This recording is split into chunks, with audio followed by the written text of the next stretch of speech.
આજે 18 ગામોના હજારો હેક્ટર વિસ્તારમાં લિગ્નાઇટ માઇનિંગ પ્રોજેક્ટ શરૂ કરવા મુદ્દે ભરૂચ જિલ્લાના વાલિયા તાલુકાના સોડ ગામ ખાતે લોકસુનવણીનો કાર્યક્રમ યોજાયો હતો। આ કાર્યક્રમમાં આમ આદમી પાર્ટીના ડેડિયાપાડાના ધારાસભ્ય ચેતર વસાવાએ ઉપસ્થિત રહીને આ પ્રોજેક્ટનો ખુલ્લેઆમ વિરોધ કર્યો હતો। આ મુદ્દે ધારાસભ્ય ચેતર વસાવાએ મીડિયા સમક્ષ પોતાની વાત રજૂ કરતા જણાવ્યું હતું કે આજે ભરૂચ જિલ્લાના વાલિયા ખાતે જીએમડીસીનો જે પ્રોજેક્ટ આવી રહ્યો છે તેની લોકસુનવણી હતી। અમે સ્પષ્ટ કહેવા માંગીએ છીએ કે અમે દેશ રાજ્ય કે આ પ્રદેશના વિકાસના વિરોધી નથી। દેશ આઝાદ થયા બાદ ડેમોના નામે, જીએમડીસીના નામે, જીઆઈડીસીઓના નામે, રોડ રસ્તાના નામે, રેલવેના નામે અને બીજા અનેક કામોના નામે હજારો નહીં પરંતુ લાખો આદિવાસીઓને વિસ્થાપિત કરવામાં આવ્યા હતા। પછી જ્યારે આદિવાસીઓના વિકાસની વાત આવે છે તો વિકાસમાં મીંડું છે। જીએમડીસીનો રાજપીપળાનો લિગ્નાઇટ પ્રોજેક્ટ લગાવવામાં આવ્યો છે, ત્યાં આજની તારીખમાં પણ લોકો ભૌતિક સુવિધા માટે વલકા મારી રહ્યા છે। હવે આ પ્રોજેક્ટ આવવાથી વાલિયા તાલુકો, નેત્રંગ તાલુકો અને ઉમરપાડામાં પણ હજારો લોકો વિસ્થાપિત થશે। પર્યાવરણ, પાણી, જમીન પ્રદૂષણ, ધ્વનિ પ્રદૂષણ, વન્યજીવ, પ્રાણી અને માનવ વસ્તીને માટે આ પ્રોજેક્ટ ખૂબ જ મોટો હાનિકારક પ્રોજેક્ટ સાબિત થશે।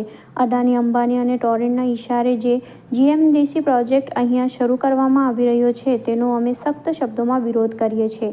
આ પ્રોજેક્ટને અમે કોઈ પણ સંજોગોમાં સહમતિ આપતા નથી। આ અગાઉ તમામ ગ્રામ પંચાયતોએ આ મુદ્દે નામંજૂરીના ઠરાવ આપ્યા છે, તેમ છતાં જે લોકસુનવણી રાખવામાં આવી છે તેનો અમે વિરોધ કરીએ છીએ। અહીંયા પૈસા એક્ટ લાગુ છે અને અહીંયાના લોકોને એનકેન પ્રકારે ખોટા દસ્તાવેજ રજૂ કરાવીને પ્રોજેક્ટ લાવવાની કોશિશ કરવામાં આવશે તો આરપારની લડાઈ થશે। અમે ગોળી ખાવા માટે તૈયાર છીએ પરંતુ 1 ઇંચ પણ જમીન આપવા માટે તૈયાર નથી।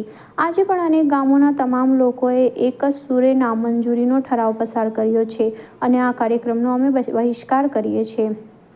અહીંયા કલેક્ટરે કહ્યું કે ત્યાંની 80% જમીનો વેચાયેલી છે, તો અમે કલેક્ટરને કહેવા માંગીએ છીએ કે એ 73 એઈની જમીનો આદિવાસીઓની જમીનો હતી અને તમારો જેવા કેટલા અધિકારીઓએ આઈએએસ, આઈપીએસ અધિકારીઓના કાળા નાણાં અહીંયા રોકાયેલા છે, એ પણ આવનારા સમયમાં અમે ખાલી કરાવીશું અને તે જમીનોને મૂળ માલિકોને તે જમીનો અપાવીશું। આ પ્રોજેક્ટને રોકવા માટે અમે પક્ષ, પાર્ટી, સંપ્રદાય અને સંગઠનને ભૂલીને એક થઈને આ પ્રોજેક્ટને રોકીશું। અહીં ચૂંટાયેલા જે ધારાસભ્યો કે સાંસદોએ મંજૂરી આપી છે તે લોકો માટે હું કહીશ કે જનતા આવા લોકોને ઓળખે। આ લોકો તમારા મોતના કૂવાની મંજૂરી આપી રહ્યા છે। આ ખાણ ખનીજનો પ્રોગ્રામ નથી પરંતુ મોતનો કૂવો છે। આ બધામાં મુખ્ય જવાબદાર લોકો અહીંના ચૂંટાયેલા ધારાસભ્ય, સાંસદો, જિલ્લા પંચાયત અને તાલુકા પંચાયતના પ્રમુખો છે અને આવા લોકોને ભવિષ્યમાં ઘરે બેસાડી દેજો એવી પણ 100 લોકોએ અપીલ કરું છું। સાંભળવા માંગીએ છીએ તમે સાંભળીને હું તમને કહું અમારે તમને સાંભળવાના હોય છે, એવું નથી, અમારે નથી બોલવાનું। તમારા વાદાઓ હોય, તમારા સૂચનો હોય, તમારી રજૂઆતો હોય એને સાંભળવાના। અમને સાહેબ અમને તો તમે સાંભળ્યા વાંધો નથી, પણ જે પર્યાવરણ કંટ્રોલ બોર્ડ છે એના પર એક પણ માહિતી નથી। જે પણ માંગીએ છીએ હવામાં વાત કરે છે, અંધારામાં વાત કરે છે, તો શું લઈને આવ્યા છે લોકો? રાજપાડીમાં જે અમારી સાથે અનુભવ થયા છે, ઈસીનું પરવાનગી નથી છતાં આ લોકોએ ત્યાં સિલિકાથી માંડીને બધું વેચી ખાધું છે, ખાનગી કંપનીઓ સાથે કરારો કર્યા છે। આ પ્રોજેક્ટમાં પણ રિલાયન્સ અને ટોરેન્ટો સાથે એમઓયુ થયા છે 8,999 કરોડ રૂપિયાનો। એટલે જ્યાં સુધી ગ્રામસભાની પરવાનગી નથી, અહીંના લોકોની પરવાનગી નથી અને આગળ બધા એમઓયુ થાય અને બારોબાર ઓફિસો બની જાય, બારોબાર જમીન સંપાદન ચાલુ થઈ જાય, કઈ રીતના ચાલશે? અને અમને સૌથી વધારે દુઃખ તો ક્યાં થાય છે? 73 એની જમીનો બંધારણ એવું કહે છે 73 એની જમીનો આદિવાસીઓની, બિન આદિવાસી કોઈ સંજોગોમાં નહીં લઈ શકે। કોની પરવાનગીથી આટલી બધી જમીનો 10 વર્ષ પહેલા બીજા લોકોએ બચાવી પાડી? આ લોકો ભૂમાફિયાઓ સામે કેમ તમે આટલા વર્ષ સુધી 73 એની જમીનો છીનવાઈ ગઈ, કેમ કોઈ કાર્યવાહી નથી થઈ? કાયદો કાનૂન તમે માનતા છો, કાયદા કાનૂન અમારા માટે એકલા જ નથી, બધા માટે છે। અમે પણ સંવિધાન અને સંવાદથી જ વાત કરીએ છીએ। અમે જે દિવસે સંવિધાન સંવાદ સાઈડ પર મૂકીશું તે દિવસે ગોળીઓ પણ ખાવા તૈયાર છે, ગોળીઓ દેવા પણ અમે તૈયાર છે। એટલે તમને રિક્વેસ્ટ કરીએ છીએ અને અમે રિસ્પેક્ટથી અહીંયા તમારા વહીવટી વિભાગે તમારા માટે પાણીની વ્યવસ્થા કરી, જમવાની વ્યવસ્થા કરી। અહીં પબ્લિક માટે નથી પાણીની વ્યવસ્થા, નથી જમવાની વ્યવસ્થા, બીજી કોઈ વ્યવસ્થા નથી। લાખો રૂપિયાના તમે ખર્ચા કર્યા છો આ સુનાવણીમાં, એટલે તમે નોટ કર્યું સાહેબ અમને આપો અને અહીંથી અમે સુનાવણી અહીંથી બરખાસ્ત કરીએ છીએ। અંતિમમાં તમને સાંભળવા માંગીએ છીએ। આ અનુસંધાને તમે કઈ કહેવા માંગો છો કે નથી? અગર નથી કહેવા માંગતા તો પૂરું કરો અને આપણે વિનંતી છે, અહીંયા તમારા વાંધા સૂચનો સાંભળવાના હોય છે, અહીંયા અમારે બોલવાનું નથી હોતું। એની જે પ્રોવિઝન છે તમારા જે પણ લેખિત રજૂઆતો હોય અથવા તો મૌખિક રજૂઆતો હોય એનું રેકોર્ડિંગ કરી અને એ અમારે પ્રોસિડિંગમાં લેવાનું હોય છે. પણ સાહેબ જવાબ કોઈ નહીં આપે. પેલા બેઠા છે વ્યક્તિ જવાબ કન્સલ્ટન્ટ વાળા જવાબ આપવા તૈયાર નથી. અમારે શું કહેવાનું? પ્રશ્ન નહીં. એ લોકો પણ તૈયાર છે, એવું નથી કે જવાબ ને આપવા સાહેબ શ્રી બધા એક સુરે નામંજૂર કે છે, કોઈને મંજૂર નથી, એક પણ વ્યક્તિ મંજૂરીમાં સહમત નથી. તો પછી એમણે જવાબ તો આપતા નથી, બધા નામંજૂર ના એક સુરે કે છે. તો હવે આગળની શું પ્રોસિજર છે એ જણાવો ને લેખિતમાં આપવાનું શક્ય બનતું હોય તો અમને આપો. તો અમે ને સભા બરખાસ્તનું તમે જણાવો તો સભા બરખાસ્ત કરીને આપણે બધા અહીંથી રજા લઈએ. માન્ય અધ્યક્ષશ્રી, હવે સભાની કાર્યવાહી પૂર્ણ થયેલ છે એવું આપ જણાવો તો બધા અહીંથી વિદાય થાય. એટલે આપ એ સભાની કાર્યવાહી પૂર્ણ થઈ જાહેર કરીએ.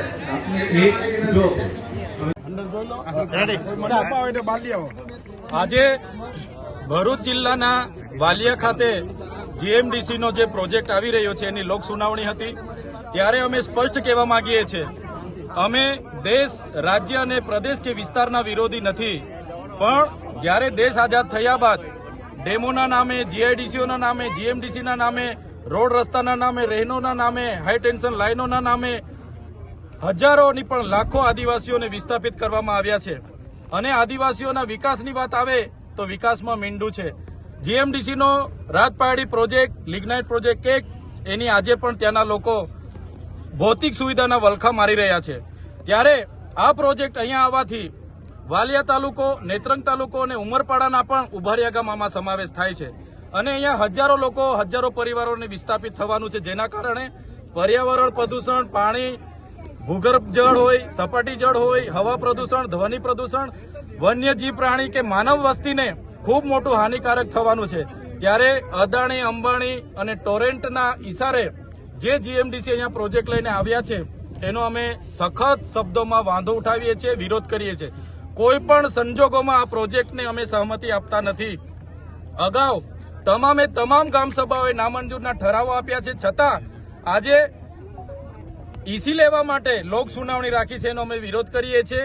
અને આવનારા દિવસોમાં પણ અમે એમને કહેવા માંગીએ છીએ, આ વિસ્તાર અનુસૂચિ 5 વિસ્તાર છે, શિડ્યુલ એરિયા છે, પૈસા એક્ટ લાગુ છે અને ક્યાંય પણ અહીંના લોકોને યેન કેન પ્રકારે હેરાન કરીને, ખોટા દસ્તાવેજો કરીને અહીંના લોકોને પ્રોજેક્ટ લાવવા માટેની કોશિશ થશે ત્યારે આરપારની લડાઈ થશે. આજે અમે સંવિધાન અને સંવાદની વાતો કરી છે, પણ જે દિવસે સંવિધાન અને સંવાદ સાઈડ પર રહી જશે એ દિવસે આરપારની લડાઈઓ થશે.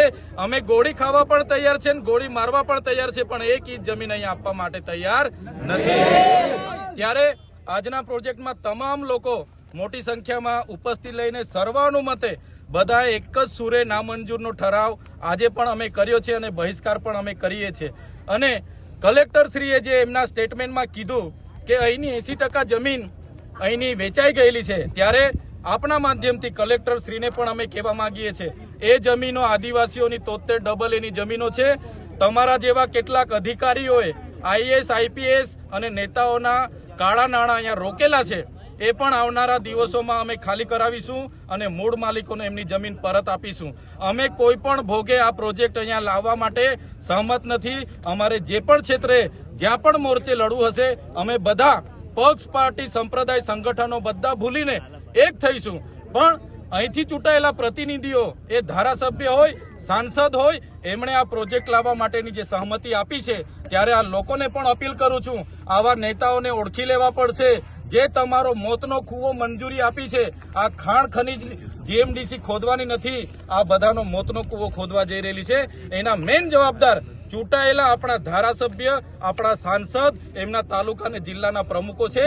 આવનારા દિવસો પણ એમના ઘરે બેસાડી દેજો એવી સૌને અપીલ પણ કરું છું. જોહાર.